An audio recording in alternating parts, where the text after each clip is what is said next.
ഇനി നമുക്ക് പഠിക്കാനുള്ള അടുത്ത ടോപ്പിക് എന്ന് പറയുന്നത് ബിസിനസ് ആപ്ലിക്കേഷൻ ഓഫ് ഇൻ്റർനെറ്റ്. ഇപ്പം ഇൻ്റർനെറ്റ് ഉപയോഗിച്ചിട്ടുള്ള ബിസിനസ് ആപ്ലിക്കേഷനെ പറ്റിയാണ് നമ്മളിവിടെ നോക്കുന്നത്. Text page number 138 business application of internet കൊടുത്തിട്ടുണ്ട്.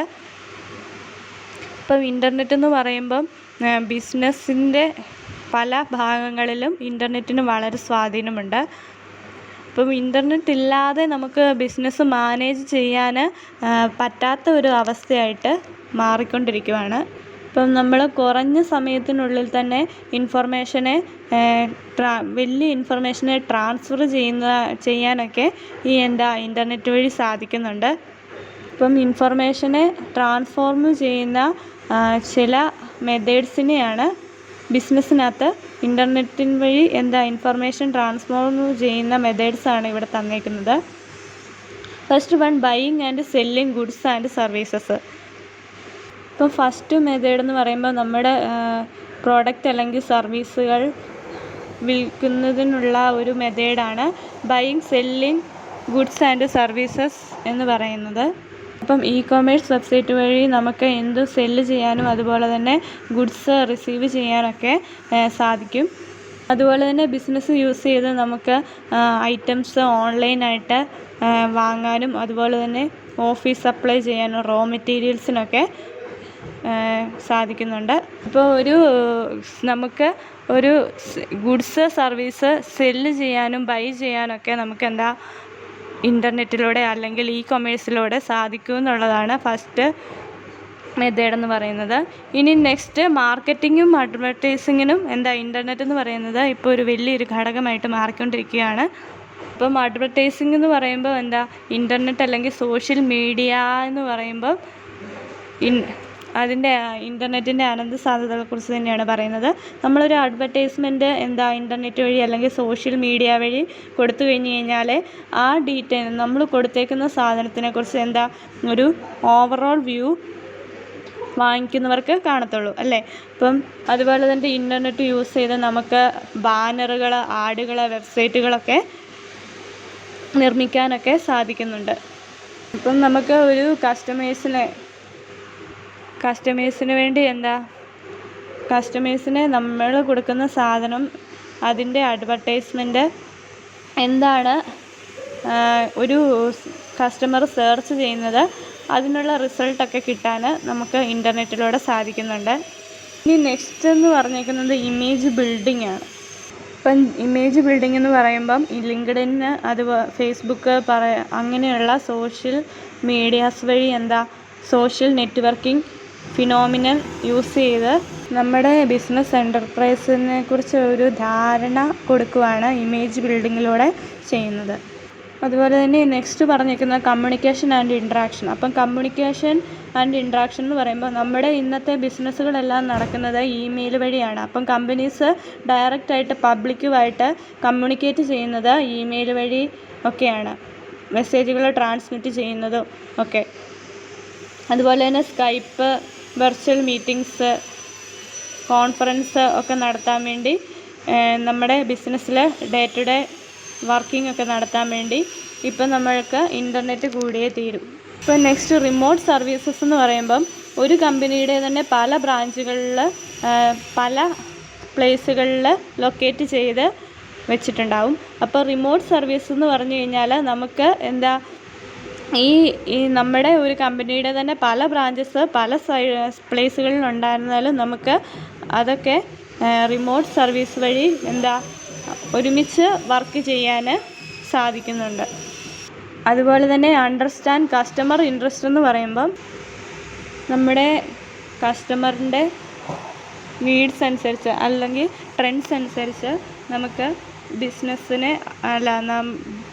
ബിസിനസ്സിനെ ശരിയാക്കാനും അതുപോലെ തന്നെ നമ്മൾ ഫീഡ്ബാക്ക് ഫോം വെക്കുമ്പം കസ്റ്റമർ കൂടുതൽ എന്താണോ ആവശ്യപ്പെടുന്നത് അതനുസരിച്ച് അവർക്ക് ബെറ്റർ ആയിട്ടുള്ള പ്രോഡക്റ്റ് ചെയ്തു കൊടുക്കുവാനും സാധിക്കുന്നുണ്ട്, കമ്പനീസിന് ചെയ്തു കൊടുക്കാനും സാധിക്കുന്നുണ്ട്. ഇപ്പം നെക്സ്റ്റ്, റിക്രൂട്ട് ന്യൂ എംപ്ലോയീസ് എന്ന് പറയുമ്പോൾ നമുക്ക് ഓൺലൈനിൽ കൂടെ ഒരു പരസ്യം കൊടുത്തു കഴിഞ്ഞാൽ നമുക്ക് ടാലൻറ്റഡ് ആയിട്ടുള്ള പീപ്പിളിനെ നമ്മുടെ കറൻറ്റ് കമ്പനീസ് അല്ലെങ്കിൽ കമ്പനീസിലോട്ട് ഇൻഫർമേഷനൊക്കെ കൊടുത്ത് നമ്മുടെ കമ്പനിയിലേക്ക് അട്രാക്റ്റ് ചെയ്യാൻ സാധിക്കും. അതുകൊണ്ട് തന്നെ നമുക്ക് ബ്രൈറ്റ് ടാലൻറ്റഡ് ആയിട്ടുള്ള എംപ്ലോയീസിനെയൊക്കെ കിട്ടും. അതുപോലെ തന്നെ ഇൻ്റർനെറ്റിൻ്റെ അടുത്ത ബെനഫിറ്റാണ് കൊളാബറേഷൻ എന്ന് പറയുമ്പം. അപ്പം കൊളാബറേഷൻ അല്ലെങ്കിൽ വർക്ക് ഗ്രൂപ്പ് എന്ന് പറയുമ്പം ഇൻ്റർനെറ്റ് സെമിനാർ, വെബിനാർ അതൊക്കെ കൊളാബറേറ്റ് ചെയ്യാൻ നമുക്ക് ഇൻ്റർനെറ്റിലൂടെ സാധിക്കുമെന്ന് പറയുന്നതാണ്. അപ്പം ഏത് പീപ്പിള് നമ്മുടെ വേൾഡിൻ്റെ എവിടെ നിന്നാണെങ്കിലും നമ്മുടെ പ്രൊജക്ട്സ് കൊളാബറേറ്റ് ചെയ്യാനും സെമിനാർ വഴി അല്ലെങ്കിൽ വെബിനാർ വഴി നമ്മുടെ പ്രോജക്ട്സ് കൊളാബറേറ്റ് ചെയ്യാനൊക്കെ സാധിക്കും. ഇപ്പം നെക്സ്റ്റ് അടുത്തതെന്ന് പറയുന്നത് റിസർച്ചാണ്. അപ്പോൾ റിസർച്ച് എന്ന് പറയുമ്പോൾ ന്യൂ പ്രോഡക്റ്റ് ഐഡിയാസ്, അതുപോലെ തന്നെ പുതിയ പ്രൊഡക്റ്റുകൾ നിർമ്മിക്കുന്നതിന് പ്രൈസിങ് ഇൻഫർമേഷന് ഒക്കെ നമുക്ക് ഇൻ്റർനെറ്റ് വഴി സെർച്ച് ചെയ്ത് കണ്ടുപിടിക്കാൻ സാധിക്കും. അതുപോലെ തന്നെ നമ്മുടെ കോമ്പറ്റീറ്റേഴ്സ് എന്തൊക്കെയാണ് അതിനകത്ത് കൊടുത്തേക്കുന്നത്, ഓഫർ ചെയ്തേക്കുന്നതെന്നൊക്കെ നമുക്ക് റിസർച്ച് വഴി സാധിക്കും. ഇപ്പോൾ നമ്മുടെ പർട്ടിക്കുലർ ലൊക്കേഷന് വേണ്ടി ഏതൊക്കെ പ്രൊഡക്ട്സാണ് വിൽക്കാൻ പറ്റുക എന്നൊക്കെ കണ്ടുപിടിക്കാൻ നമുക്ക് റിസർച്ച് വഴി സാധിക്കും. നമ്മുടെ ജോഗ്രഫിക്കൽ ഏരിയയുടെ കണ്ടൻറ്റ് വെച്ചിട്ടാണ് നമ്മൾ ഏതൊക്കെ ബിസിനസ്സാണ് ഡെവലപ്പ് ചെയ്യേണ്ടതെന്ന് നമുക്ക് റിസർച്ച് ചെയ്ത് കണ്ടുപിടിക്കേണ്ടത്. ഇപ്പം നമ്മൾ കണ്ടത് ബിസിനസ് ആപ്ലിക്കേഷൻ ഓഫ് ഇൻ്റർനെറ്റാണ്. ഇൻ്റർനെറ്റ് യൂസ് ചെയ്തിട്ടുള്ള ബിസിനസ് ആപ്ലിക്കേഷനുകളാണ് ഇപ്പോൾ കണ്ടത്. പേജ് നമ്പർ 138 തൊട്ട് 140 വരെയാണ് ബിസിനസ് ആപ്ലിക്കേഷൻ, ഇൻ്റർനെറ്റിലൂടെയുള്ള ബിസിനസ് ആപ്ലിക്കേഷൻ എന്ന് പറയുന്നത്. ഇപ്പം നമ്മുടെ ബിസിനസ്സിന് ഇൻ്റർനെറ്റ് എന്ന് പറയുന്നത് ഒഴിച്ചുകൂടാൻ പറ്റാത്ത ഒരു കാര്യമായിട്ട് തന്നെ മാറിക്കൊണ്ടിരിക്കുകയാണ്. അപ്പം നമ്മൾ ഇൻ്റർനെറ്റ് യൂസ് ചെയ്തിട്ട് ഉള്ള ബിസിനസ് ആപ്ലിക്കേഷനുകളെ പറ്റിയാണ് നമ്മൾ ഇവിടെ ചർച്ച ചെയ്തത്. ഇനി നമുക്ക് ഇൻട്രാനെറ്റ് എന്താണെന്ന് നോക്കാം. പേജ് നമ്പർ 140 ഇൻട്രാനെറ്റ് കൊടുത്തേക്കുന്നത്. Intranet is A network that exist exclusively within an organisation. അപ്പോൾ നമ്മുടെ ഓർഗനൈസേഷനുള്ളിലുള്ള നെറ്റ്വർക്കിനെയാണ് നമ്മൾ ഇൻട്രാനെറ്റ് എന്ന് പറയുന്നത്. Intranet is developed by using internet technology to deliver internal information over local area network accessible only to employees or other invited users. അപ്പം intranet എന്ന് പറയുമ്പം internet technology use ചെയ്ത് internal ഇൻഫർമേഷനെ deliver ചെയ്യുന്ന ഒരു സിസ്റ്റമാണ് ഇൻട്രാനെറ്റ് എന്ന് പറയുന്നത്. ഇപ്പോൾ ഇൻട്രാനെറ്റിന് യൂസ് ചെയ്ത് നമ്മുടെ നെറ്റ്വർക്കിനുള്ളിലുള്ള എംപ്ലോയീസ് അല്ലെങ്കിൽ ഇൻവൈറ്റഡ് യൂസേഴ്സിന് മാത്രമേ വർക്ക് ചെയ്യാൻ പറ്റത്തുള്ളൂ. It is used not only for transferring documents within the organisation but also linking software databases and hardware into universal network. അപ്പോൾ നമ്മൾ ഇൻട്രാനെറ്റ് എന്ന് പറയുമ്പം ഡോക്യുമെൻറ്റ്സ് ട്രാൻസ്ഫർ ചെയ്യാൻ വേണ്ടി മാത്രമല്ല, സോഫ്റ്റ്വെയർ ലിങ്ക് ചെയ്യാനും അതുപോലെ തന്നെ ഡാറ്റാബേസ് ഹാർഡ്വെയറും ഒക്കെ ഷെയർ ചെയ്യാനൊക്കെ ഇൻട്രാനെറ്റ് യൂസ് ചെയ്യുന്നുണ്ട്. Intranet is secured by firewalls and is not accessible to outsiders. അപ്പം ഇൻട്രാനെറ്റ് ഫയർവാൾസ് കൊണ്ട് സെക്യൂർഡ് ആയതുകൊണ്ട് ഔട്ട്സൈഡേഴ്സിനൊന്നും ആക്സസ് ചെയ്യാൻ പറ്റത്തില്ല. File sharing between geographically dispersed work groups of regional officers is done of the major users of intranet. അപ്പം ഇൻട്രാനെറ്റിൻ്റെ major യൂസേഴ്സിനെ കുറിച്ചാണ് ഇവിടെ use ചെയ്തേക്കുന്നത്.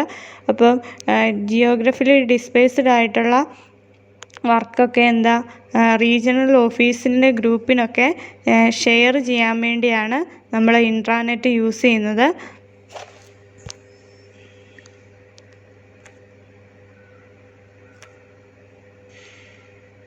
ഇപ്പം മെയിനായിട്ടും ഈ ഇൻട്രാനെറ്റ് യൂസ് ചെയ്യുന്നതെന്ന് പറഞ്ഞു കഴിഞ്ഞാൽ ഇൻറ്റേർണൽ കമ്മ്യൂണിക്കേഷൻ പർപ്പസസിന് വേണ്ടിയാണ് ഇൻട്രാനെറ്റ് യൂസ് ചെയ്യുന്നത്. അതായത് ഒരു കമ്പനിയിലെ policy, information, job announcement, internal സർവേസൊക്കെ കമ്പനിക്ക് ഉള്ളിലുള്ളവർക്ക് മാത്രം ലഭ്യമാവുന്നതിന് വേണ്ടിയാണ് ഇൻട്രാനെറ്റ് യൂസ് ചെയ്യുന്നത്. ഇൻട്രാനെറ്റിൻ്റെ ഡിഫറെൻറ്റ് പർപ്പസസുകളാണ് താഴെ കൊടുത്തേക്കുന്നത്. Post personal web page, access product, manuals, contract, customer data, post memos, circular news letters, revision, validation, approval of document, access central databases, conducting employee development programmes, access schedules, plan, calendars, employee database etcetera. അപ്പോൾ ഇതൊക്കെയെന്ന് പറയുമ്പോൾ ഒരു ഓർഗനൈസേഷനകത്ത് use ചെയ്യുന്ന കാര്യങ്ങളാണ് ഈ കൊടുത്തേക്കുന്നത്. അപ്പോൾ ഈ ഇൻട്രാനെറ്റ് യൂസ് ചെയ്ത് നമുക്ക് ഇതുപോലുള്ള ആക്ടിവിറ്റീസൊക്കെ നടത്താൻ സാധിക്കും എന്നാണ് പറഞ്ഞേക്കുന്നത്. അതുപോലെ തന്നെ ഇൻട്രാനെറ്റിൻ്റെ ഡിഫറെൻ്റ് ആയിട്ടുള്ള ഇൻട്രാനെറ്റിനെ കുറിച്ചാണ് ഇവിടെ തന്നിട്ടുണ്ട്. Sales and marketing intranet. അപ്പോൾ സെയിൽസ് ആൻഡ് മാർക്കറ്റിംഗ് സർവീസിന് വേണ്ടി മാത്രം യൂസ് ചെയ്യുന്ന ഇൻട്രാനെറ്റുകൾ. Next research and development intranets, customer service and technical support intranet, human resource intranet, accounting intranet. അപ്പം ഇൻട്രാനെറ്റിൻ്റെ ഡിഫറെൻ്റ് ആപ്ലിക്കേഷനുകളാണ് ഇവിടെ തന്നേക്കുന്നത്. അപ്പം ഈ ഇൻട്രാനെറ്റിൻ്റെ ഈ ആപ്ലിക്കേഷൻ എന്ന് പറയുമ്പം അതിനുള്ളിൽ മാത്രമേ യൂസ് ചെയ്യുന്ന ഒന്നാണ്. ഇന്ന് നമ്മൾ പഠിക്കാൻ പോകുന്നത് എക്സ്ട്രാനെറ്റ് എന്താണെന്നാണ്. അപ്പം എക്സ്ട്രാനെറ്റ് എന്താണെന്ന് പേജ് നമ്പർ 141 പറഞ്ഞിട്ടുണ്ട്. An extranet can be viewed as part of a company's intranet that is extended to users outside the company, usually via the internet. അപ്പം എക്സ്ട്രാനെറ്റ് എന്ന് പറയുന്നത് ഒരു കമ്പനിയുടെ ഇൻട്രാനെറ്റാണ്. അപ്പോൾ ഔട്ട്സൈഡ്സിലുള്ള കമ്പനീസിന് ഉള്ള യൂസേഴ്സിന് എക്സ്റ്റെൻഡ് ചെയ്തേക്കുന്നതാണ് എക്സ്ട്രാനെറ്റ് എന്ന് പറയുന്നത്. അപ്പോൾ ഇൻട്രാനെറ്റ് എന്ന് പറയുമ്പം ഒരു ഓർഗനൈസേഷൻ്റെ ഉള്ളിൽ മാത്രമാണ് ആക്സസ് ചെയ്യാൻ പറ്റുന്നതെങ്കിൽ എക്സ്ട്രാനെറ്റ് എന്ന് പറയുന്നത് കമ്പനിയുടെ ഇൻട്രാനെറ്റ് എന്നാണ് പറയുന്നത്. കമ്പനിയുടെ ഇൻട്രാനെറ്റ് എന്ന് പറയുമ്പം കമ്പനിയുടെ ഔട്ട്സൈഡിലുള്ള ചില യൂസേഴ്സിന് മാത്രം എക്സ്റ്റെൻഡ് ചെയ്ത് ഇൻഫർമേഷൻ പാസ് ചെയ്യാൻ പറ്റുന്ന ഒരു നെറ്റ്വർക്കാണ് എക്സ്ട്രാനെറ്റ് എന്ന് പറയുന്നത്. Intranet is private to the organisation whereas extranet is an intranet for outsides authorised users.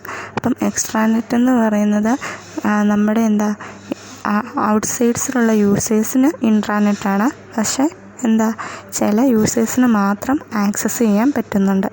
The outside users are trusted partners of the organization who have access to information of the interest and concern. അപ്പോൾ നമ്മുടെ ഈ ഔട്ട്സൈഡിലുള്ള users ഈ ഓർഗനൈസേഷൻ്റെ partners ആണെങ്കിൽ മാത്രമേ നമ്മുടെ information share ചെയ്യാൻ പറ്റത്തുള്ളൂ. അതാണ് ഈ എക്സ്ട്രാനെറ്റിൻ്റെ ഒരു ബെനിഫിറ്റ് എന്ന് പറയുന്നത്. എക്സ്ട്രാനെറ്റ് അതിൽ തന്നെ ഇൻട്രാനെറ്റാണ്. പിന്നെ ഔട്ട്സൈഡിലായിട്ടുള്ള ഓതറൈസ്ഡ് യൂസേഴ്സിന് മാത്രമേ ആക്സസ് ചെയ്യാൻ പറ്റത്തുള്ളൂ. For example, dealers of distributors have access to product files such as catalogue, product specification, images etcetera to answer queries of the customers. അപ്പോൾ ഇവിടെ ഒരു എക്സാമ്പിൾ വന്നേക്കുന്നത് ഡീലേഴ്സും ഡിസ്ട്രിബ്യൂട്ടേഴ്സിനൊക്കെ നമ്മുടെ product file, catalogues, product specifications, ഇമേജസൊക്കെ ആൻസർ ചെയ്യാൻ പറ്റുന്നുണ്ട്. അതാണ് നമ്മൾ എക്സ്ട്രാനെറ്റിൻ്റെ എക്സാമ്പിളായിട്ട് തന്നേക്കുന്നത്. അപ്പം നമ്മളൊരു ഓർഗനൈസേഷൻ്റെ ഉള്ളിലാണെങ്കിൽ തന്നെ ട്രസ്റ്റഡ് പാർട്ട്നേഴ്സിന് അല്ലെങ്കിൽ തന്നെ ഓതറൈസ്ഡ് ഔട്ട്സൈസ്ഡ് യൂസേഴ്സിന് ഈ എക്സ്ട്രാനെറ്റിലുള്ള ഇൻഫർമേഷന് ലഭിക്കും.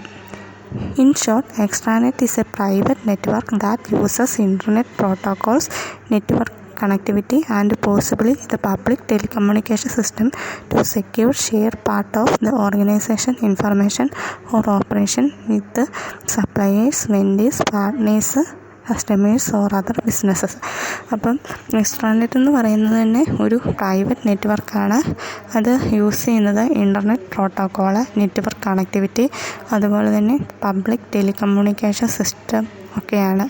ഓർഗനൈസേഷൻ്റെ ഇൻഫർമേഷൻ, അതുപോലെ തന്നെ സപ്ലൈസിൻ്റെ operations, vendors, partners, customers, business, അതിനൊക്കെ ഇൻഫർമേഷൻ ഷെയർ ചെയ്യാൻ വേണ്ടി നമ്മൾ എക്സ്ട്രാനെറ്റ് സാധാരണ യൂസ് ചെയ്യുന്നുണ്ട്. ഈ എക്സ്ട്രാനെറ്റ് എന്ന് പറയുമ്പം ബിസിനസ്സിനകത്ത് ഒരു റേഞ്ച് ഓഫ് ബെനഫിറ്റ് തന്നെ ഓഫർ ചെയ്യുന്നുണ്ട്. നമ്മുടെ കോസ്റ്റ് ലോവർ ചെയ്യാനും പ്രൊഡക്ഷൻ ഫാസ്റ്റർ ആകുവാനും ക്വാളിറ്റി ഓഫ് സർവീസിൻ്റെ ഇമ്പ്രൂവ്മെൻ്റൊക്കെ എക്സ്ട്രാനെറ്റ് വഴി സാധ്യമാകുന്നുണ്ട്. അതുപോലെ തന്നെ വേരിയസ് അഡ്വാൻറ്റേജസും എക്സ്ട്രാനെറ്റിനുണ്ട്. First one, it can be used to share product catalogues exclusively with trade partners. അപ്പം നമ്മൾ എക്സ്ട്രാനെറ്റാണ് യൂസ് ചെയ്യുന്നത്, അതുകൊണ്ട് തന്നെ നമ്മുടെ പ്രൊഡക്റ്റ് കാറ്റലോഗ്സ് ട്രേഡ് പാർട്ട്നേഴ്സിന് മാത്രം ഷെയർ ചെയ്യാൻ പറ്റുന്നുണ്ട്. It supports collaboration with other companies on joint development efforts. അപ്പോൾ അതുപോലെ തന്നെ ജോയിൻറ്റ് കമ്പനീസിന് നമ്മുടെ കൊളാബറേഷൻ ഒക്കെ കൊടുക്കുവാൻ നമുക്ക് സാധിക്കുന്നുണ്ട്. കാരണം എന്നാ, എക്സ്ട്രാനെറ്റ് എന്ന് പറയുമ്പം നമ്മുടെ ഓർഗനൈസേഷന് വിതിനുള്ള ചില യൂസേഴ്സിന് മാത്രം ആക്സസ് ചെയ്യാൻ പറ്റുന്നുണ്ട്. അടുത്ത ഒരു അഡ്വാൻറ്റേജസ് എന്ന് പറഞ്ഞാൽ it helps to jointly development use training programmes with other companies. അതുപോലെ തന്നെ നമുക്ക് എക്സ്ട്രാനെറ്റ് യൂസ് ചെയ്ത് കഴിഞ്ഞാൽ ട്രെയിനിങ് പ്രോഗ്രാമൊക്കെ അതർ കമ്പനീസിൻ്റെ കൂടെ ജോയിൻറ്റ്ലി ആയിട്ട് ചെയ്യാൻ പറ്റും എന്നുള്ളതാണ് അടുത്തൊരു ബെനിഫിറ്റ് എന്ന് പറയുന്നത്. Extranet provides or access services provided by one company to group of other companies, such as an online banking application managed by one company on behalf of affiliated banks. അപ്പം എക്സ്ട്രാനെറ്റിൻ്റെ അടുത്തൊരു അഡ്വാൻറ്റേജസ് ആണ് പറഞ്ഞേക്കുന്നത്. ഒരു company എന്തെങ്കിലും services provide ചെയ്ത് കഴിഞ്ഞാൽ അടുത്ത group of companies അതേ ആപ്ലിക്കേഷൻ തന്നെ മാനേജ് ചെയ്യാൻ പറ്റും എന്നുള്ളതാണ് അടുത്ത ഒരു അഡ്വാൻറ്റേജസ് എന്ന് പറയുന്നത്. ഇനി നെക്സ്റ്റ് ഒരു അഡ്വാൻറ്റേജ് എന്ന് പറയുന്നത് it can be used to share news of common interest exclusively. അപ്പോൾ ഒരു കോമൺ ആയിട്ടുള്ള ഒരു ന്യൂസ് ഷെയർ ചെയ്യാൻ എക്സ്ട്രാനെറ്റിലൂടെ എളുപ്പം സാധിക്കും എന്നുള്ളതാണ് അടുത്ത ഒരു ബെനിഫിറ്റ് എന്ന് പറയുന്നത്. അപ്പം ഇതാണ് നമ്മൾ ഈ പറഞ്ഞ 5 പോയിൻ്റാണ് വേരിയസ് അഡ്വാൻറ്റേജസ് ഓഫ് എക്സ്ട്രാനെറ്റ് എന്ന് പറയുന്നത്, നമ്മുടെ എക്സ്ട്രാനെറ്റിൻ്റെ വേരിയസ് ആയിട്ടുള്ള അഡ്വാൻറ്റേജ് എന്ന് പറയുന്നത്. അപ്പം ഓൾമോസ്റ്റ് നമ്മുടെ ഈ ചാപ്റ്ററും അവസാനത്തെ മൊഡ്യൂൾ 5 കഴിഞ്ഞിരിക്കുകയാണ്. അപ്പം താഴെ 143 പേജിനകത്ത് സെക്ഷൻ എയും സെക്ഷൻ ബിയും സെക്ഷൻ സിയും ക്വസ്റ്റ്യൻ കൊടുത്തിട്ടുണ്ട്. അപ്പം ഓരോന്നിൻ്റെയും മാർക്ക് അടിസ്ഥാനത്തിൽ പഠിക്കുക എന്നുള്ളതാണ് ഇനി. അപ്പം നമ്മുടെ മൊഡ്യൂൾ 5 ഏകദേശം കഴിഞ്ഞേക്കുവാണ്. ഇനി നിങ്ങൾ എക്സാമിന് നന്നായിട്ട് പഠിക്കുക എന്നുള്ളതാണ് മെയിനായിട്ടുള്ള. ഇനി പ്രാക്ടിക്കലൊക്കെ നമുക്ക് വഴിയെ ചെയ്ത് നോക്കാം.